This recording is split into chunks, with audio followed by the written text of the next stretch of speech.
మీ అభిమాన నాయకుడు గౌరవ శాసనసభ్యులు అనిరుద్ రెడ్డి గారు, గౌరవ ముఖ్యమంత్రి గారు శ్రీ రేవంత్ రెడ్డి గారు, డిప్యూటీ సీఎం బట్టి విక్రమార్క గారు, సహచర మంత్రివర్యులు శ్రీ వాకిటి శ్రీహరి గారు, గౌరవ పార్లమెంటు సభ్యులు డాక్టర్ మల్లురవి గారు, అట్లాగే అడ్వైజర్ జితేందర్ రెడ్డి గారు, వేదికమైనటువంటి అడ్వైజర్ వేం నరేందర్ రెడ్డి గారు, వేదిక పైనటువంటి సహచర శాసన సభ్యులకు, అట్లాగే కార్పొరేషన్ చైర్మన్స్కు, వివిధ స్థాయిల్లో హోదాలో ఉన్నటువంటి ప్రజాప్రతినిధులందరికీ, ఇక్కడికి విచ్చేసినటువంటి అశేష జనవాహినికి మీ అందరికీ హృదయపూర్వక నమస్కారం తెలియజేసుకుంటూ, ఈ యొక్క కార్యక్రమం ద్వారా మనం అర్థం చేసుకోవాల్సింది, మనిషి పుట్టడం గిట్టడం సహజం, జీవితం ఒకటే, మరో జన్మ ఉండదు. ప్రతి మనిషి జీవితం సార్థకతం కావాలంటే అనుకున్నది సాధించాలి. ఆ పరంపరలో భాగంగానే ఈనాడు మన గౌరవ ముఖ్యమంత్రి రేవంత్ రెడ్డి గారు 20 సంవత్సరాల క్రితం ఒక ఇండిపెండెంట్గా జడ్పీటీసీగా రాజకీయ ప్రస్థానం మొదలుపెట్టి, ఆ తదనంతరం మళ్ళీ ఇండిపెండెంట్ ఎమ్మెల్సీగా గెలుపొంది శాసనసభ్యునిగా, పార్లమెంటు సభ్యునిగా, పీసీ సభ్యునిగా ఈనాడు ముఖ్యమంత్రి స్థాయికి వచ్చారంటే మంత్రాలు చదివితే రాలే.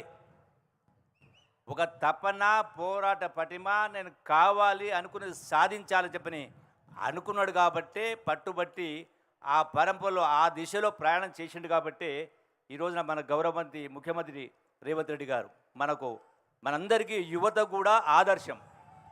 అందుకే ఈనాడు ఢిల్లీకి రాజైన తల్లికి బిడ్డడే కాబట్టి ఉమ్మడి పాలమూరు జిల్లా అదృష్టం, పాలమూరు బిడ్డ ముఖ్యమంత్రి అయినరు కాబట్టి ఒకనాడు పాలమూరు జిల్లా అంటే వలసల జిల్లా, ఆకలి జిల్లా, ఆత్మహత్య జిల్లా. ఈనాడు గౌరవ ముఖ్యమంత్రి రేవంత్ రెడ్డి గారి నాయకత్వంలో అన్ని వర్గాల ప్రజల కలలు నెరవేరబోతా ఉన్నాయి. ముఖ్యంగా ఇరిగేషన్ కానీ చాలా అన్ని అభివృద్ధి కార్యక్రమాలు అన్ని వర్గాల ప్రజల యొక్క ఆశలు నెరవేరుతూ ఒక మంచి సదవకాశం వచ్చింది కాబట్టి ఏ పద్ధతిలో ఏ విధంగానైతే 20 సంవత్సరాల్లో ఒక పట్టువదలని విక్రమార్కుల్లాగా ఈ స్థాయికి వచ్చింది కాబట్టి ఖచ్చితంగా పాలమూరు జిల్లా ప్రజల ఆకాంక్షలు కూడా నెరవేరబోతామని చెప్పని మరొకసారి మీ అందరికీ కూడా సవినయంగా విజ్ఞప్తి చేస్తూ, అందుకే మనం అందరం కూడా ఈరోజు సమాజంలో ఉన్న ప్రతి వ్యక్తి కూడా మనిషి తలుచుకుంటే ఈ ప్రపంచంలో సాధించలేనిది ఏమీ లేదు. మనకు కావాల్సింది తపన, పట్టుదల, ఆ పౌరుషం అది ఉండాలి. కాబట్టి అది ఉంటే ఏదైనా సాధించవచ్చు అనేది మనం నేర్చుకొని, ఎవరు ఎన్ని కష్టాలు వచ్చినా, ఎన్ని ఇబ్బందులు వచ్చినా కూడా ఎటువంటి నిరాశ నిస్పృహలో లోను కాకుండా వాళ్ళ జీవితంలో రాణించాలని చెప్పని మరి దానికి ఆదర్శంగా ఈనాడు గౌరవ ముఖ్యమంత్రి రేవంత్ రెడ్డి గారు ఒక నిదర్శనం.